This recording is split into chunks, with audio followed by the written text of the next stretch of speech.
Welcome to American Education FM, everybody. I'm Dr. Sean Brooks. This is going to be a bit of a different episode here, and I'm going to bring this up limited, sort of on a limited basis, only because it's not in my manner to do this kind of thing. However, it is my manner to point out unprofessionalism, because unprofessionalism has to be pointed out on a consistent basis, in particular when it comes to teacher education. And when we're trying to actually teach educators on how to behave and what to do and how to carry themselves in a professional manner and what that sounds like and what that looks like. So, again, I'm not one to normally do this specifically and pick on any particular person or any particular entity, but I'm certainly going to do it in this episode, so here goes nothing. There's a podcast out there, as you might expect. Well, first of all, there aren't many education podcasts. And there certainly aren't many K-12 education podcasts. As far as I know, of the ones that I've heard, the most professional, I would say, and I think mine is one of them, but there's another one, which I don't care for the title, but it's called School Sucks. And they have some good guests on from time to time, and they talk about different points of view, whether it's administrative points of view or teacher points of view or parental points of view or whatever it may be. But there are very few other ones that exist, and I happen to stumble across one here that I have to highlight because it really is just awful. And it's called Teachers Who Drink and Why. And that's the title of the podcast. Teachers Who Drink and Why. They have one episode. It's two women, and I'm not going to play any of the podcast on this particular podcast because that would probably be some kind of copyright infringement, and I'm not interested in doing that, but I highly encourage you to bounce over and give one of their episodes a listen, and I'll give you a little bit of a taste here.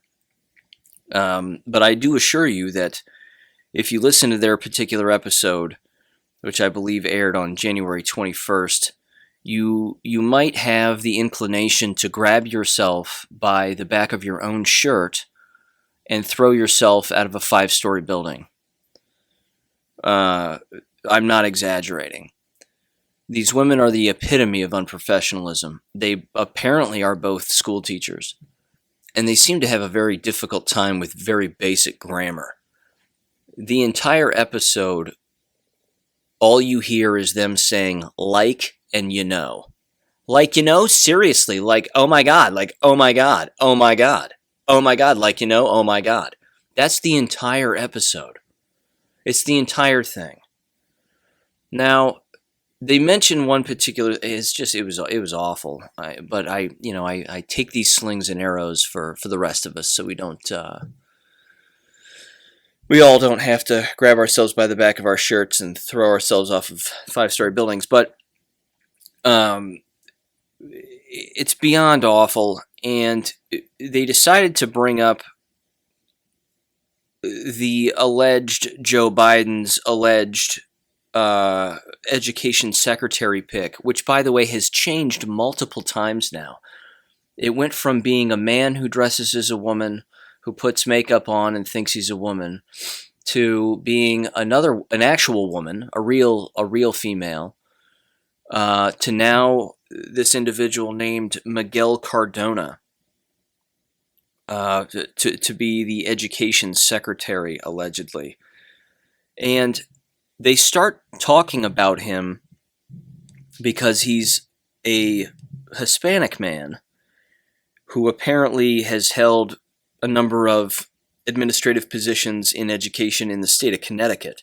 But this right here should tell you the lack of intellect among those podcast hosts when they mention the man's race, and now how all of the sudden, because he's not a white woman or a white man, that now countless students and countless teachers, in particular students and their families, are going to have someone to relate to.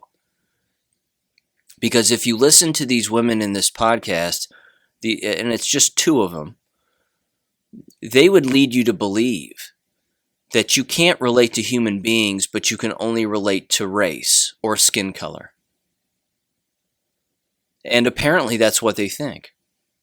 So me as a white man, I'm completely incapable of relating to anybody else unless they are white.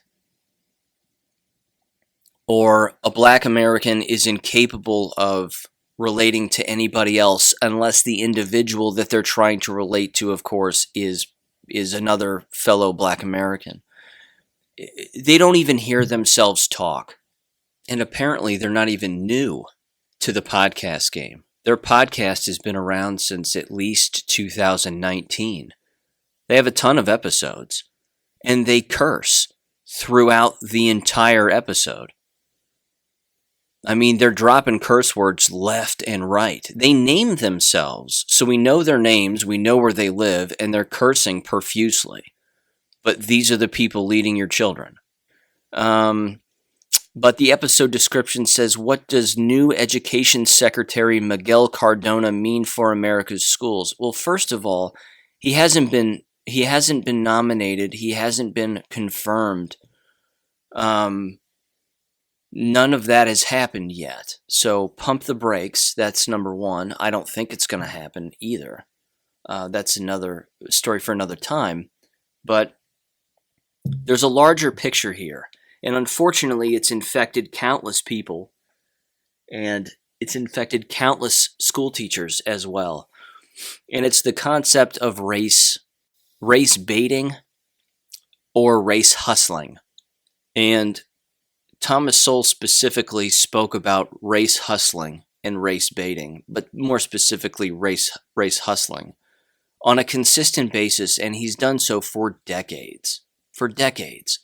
And he specifically has names in mind when he mentions race hustlers.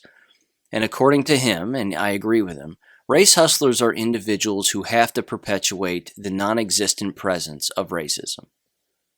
They have to keep it alive. They have to fuel that fire, because if they don't, then they're out of a job. They lose their income. And according to Thomas Sowell, these people, again, are found everywhere. They are the Jesse Jacksons of the world. They are the Al Sharptons of the world. I mean, goodness gracious, the list goes on. You can pick a politician on the left. That's accurate. And now, your average K-12 school teacher, the exact same thing. These are two white women who, again, I'm repeating myself, but they claim that the only way for a fellow quote-unquote Latino American or Latino parent or teacher or student will ever be able to relate to the profession of education is if they have an education secretary who is of the same race. That's preposterous on a variety of levels. First of all, if you're looking to government or a particular position that was created in 1979, hasn't even been around forever, the business of the Department of Education. But if you're looking for a department head like that to somehow lead you through your life, you are looking in all the wrong directions. I would say that's number one. Government's not the parent, and they're not supposed to be your guide or your moral compass. I mean, heavens to Murgatroyd, if that were the case, we'd all be in deep trouble. Another point here about their podcast is that, and again, I want to make this clear. I'm not picking on them. I'm highlighting what should be rather obvious if you were to listen to this episode, but they lack all verbal cues that would lead anybody to think that these are two professional individuals. I mean, they're working very hard to remain anonymous for the most part. I'm sure with a little bit of digging, you can figure out where they teach or what's going on. They probably thought this was a good idea after having some drinks and saying to themselves, well, we need to have a podcast where we can just kind of pop off on whatever we want. This is the very thing that gets teachers fired all of the time. All of the time. in particular in K-12 schools. I mean, the title of their podcast is Teachers Who Drink. If they have students or parents who actually care about what kind of a person is doing the instructing in a classroom, is that really the person that you want to send your child to learn all day long, learn from all day long? I mean, I just don't think so. I don't think so. So educators have to carry themselves in a professional manner. They just do. It comes with the territory. You're in the public eye. But when you have a podcast that's titled what this one is titled, and you're just going, well, like, seriously, oh my God, I just can't believe it. Oh my God, this is just the worst. You sound illiterate. You sound illiterate. And I've also said this before, and I referenced this book in the past too, by Leonard Peikoff, titled Objective Communication. You can hear in a person's voice when they don't read. And you can hear in their voice when they don't read nonfiction. And you can hear in a person's voice when they don't have adult conversations in English about adult things. You can hear it because they'll use words that no one writes on paper. You cannot open a book with any weight and any level of seriousness, and you're not going to come across a sentence, because it's not a sentence, but you're not going to come across a sentence that says, like, oh my God, super cereal. You're never going to hear that. You're never going to read that. You won't read that sentence because no one writes that way. Spell correct and grammar check on a Microsoft Word document would explode. If you started to type that way on a computer, your computer would start to smoke. Smoke would come out of your computer and it would break. So these are the individuals who are claiming to, I don't know what they're claiming. They're claiming to be knowledgeable. They're claiming to be funny. They're claiming to be, I don't know, speak for the average teacher. I don't know what their motive is with this podcast, but it's not good. It's just not good. And again, I know that there are a lot of different education podcasts out there. There aren't too many, but goodness gracious. There's something to be said about carrying yourself in a different manner. And there's something to be said about the importance of professionalism.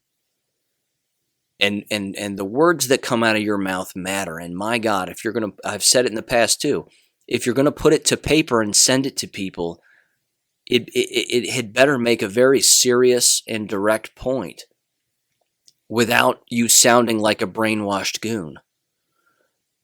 But if you're going to have a podcast, you'd better do the exact same thing. It's one thing to have a sense of humor, and I have one, and lots of people do. But it's another thing to think you're funny and then work really hard to try to sound funny and try to sound knowledgeable when clearly the hosts of this podcast are having a very, very hard time. So I wanted to mention that. I recommend listening to it. I really do. Please listen to it. Listen to their first episode. It's really enlightening. Because again, these are the people that are teaching in the public school system. And they sound like race hustlers to me. They sound like race hustlers. Like, oh my God, every school has like minority students in it, and all you have to do is go to Cincinnati, and all you have to do is go to Mississippi, and all you have to do is this and that. And oh my God. That's how they sound. That's actually how they sound. And it's heartbreaking. And it highlights a bigger problem, which I think too is the failure of K-12 language arts, K-12 grammar, K-12 sentence structure, K-12 reading classes. I mean, these podcast hosts went through those classes. They went to college. They have bachelor's degrees. What were they doing the entire time? What were they doing? I don't know. I don't know what they were doing. But I'm not trying to create some kind of a grudge here. I'm not trying to create some kind of a, whatever. I'm not picking a fight. I'm basically just saying this is really indicative of the larger problem. And you don't have to look very far to find it. You really don't. You just tip over a rock and you go, oh, wow, that's awful. And then you put the rock back down and you go, well, I'm going to stay away from that rock forever. And then that's it. But I can't emphasize, and I've said it before, I just can't emphasize the importance of instilling reading nonfiction with youth at a very young age on a constant basis. It has to happen. It just has to happen because now we have YouTube raising children. We have iPads raising children. We have televisions, tele-vision, raising children. And we have very immoral cultures raising children. And now, apparently, you have 2 teachers who drink. And why? Raising children, or at the very least, teaching them. So I just can't emphasize literacy enough. Please read. Please read nonfiction. And then for the love of God, think about the words that come out of your mouth before you say it. Because no one reads or writes the words like, super serious, super serial. Seriously? Oh my God. No one does that. So cut it out. Just cut it out.